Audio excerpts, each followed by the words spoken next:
Please stop. I'm bored. Please stop. I'm bored. Please stop. Thank you, Miss Sweetie Cole. Now, Miss Sweetie Cole. S'il vous plaît, arrêtez, je suis tannée, je m'ennuie.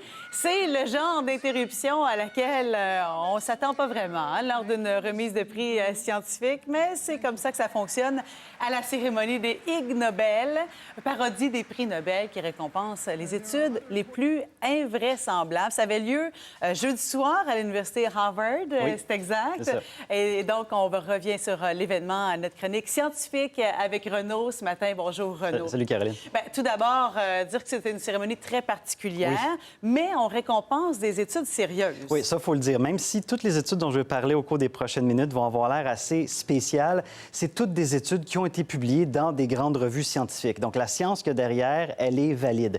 Et là, les prix Ig Nobel, c'est vraiment une grande fête qui souligne l'importance de la science insolite. Donc, le slogan du concours, c'est on célèbre la science qui fait rire, puis réfléchir.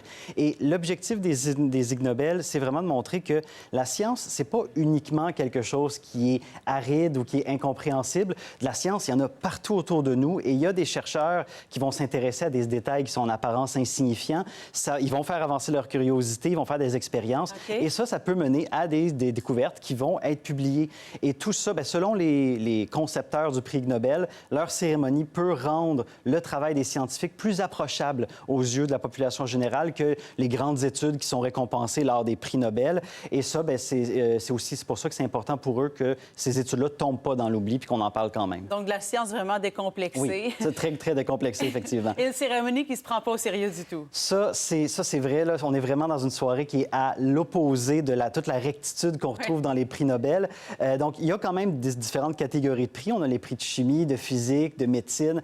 Ça se rend jusqu'au prix d'économie. Il y a même le prix Ig Nobel de la paix. Mais pour ce qui est du reste, là, c'est vraiment une cérémonie qui est remplie de détails complètement absurdes. Par exemple, on le voyait au début avec la petite fille qui disait « Arrêtez, je m'ennuie ». D'habitude, quand les gagnants dépassent leur temps limite au niveau des remerciements, d'autres cérémonies vont juste mettre de la musique pour couper ce cours. Eux, ils envoient cette petite fille-là pour dire aux chercheurs qu'il est temps que ça arrête. C'est le genre de choses qui coupent court à une conversation, un enfant qui crie. Disons. Puis sinon, ils reçoivent aussi un prix monétaire qui a une valeur de 10 trilliards de dollars zimbabwéens. Ah bon? Ça, cette monnaie-là, c'est une monnaie qui n'existe plus depuis 2009 et qui n'a aucune valeur. Bon, OK. Donc, beaucoup d'images comme ça qui font sourire. Mais parlons des études maintenant. Bien, c'est ça. Quels gagnants qui se sont vraiment démarqués? Bien, pour la 29e édition qui a eu jeudi, une des études qui a vraiment le plus fait le tour du monde, on en a beaucoup parlé dans différents médias dans la journée de vendredi, c'est le prix d'anatomie. Ça a été remis à 2 chercheurs français qui ont publié une étude sur l'asymétrie thermique des testicules. Donc là, eux, ce qu'ils ont fait, c'est des chercheurs en fertilité masculine. Ils ont montré qu'il y avait une différence de température entre le testicule droit et le testicule gauche chez des hommes habillés ou sans vêtements. Et ils ont étudié ça chez des postiers qui étaient habitués de rester debout et chez des chauffeurs d'autobus qui sont habitués de rester longtemps assis. OK. Donc, c'est une étude qui, en apparence, peut avoir l'air complètement inutile. Mais vu que c'est des chercheurs en fertilité masculine, faut rappeler que la température des organes génitaux, c'est très important pour la production de spermatozoïdes.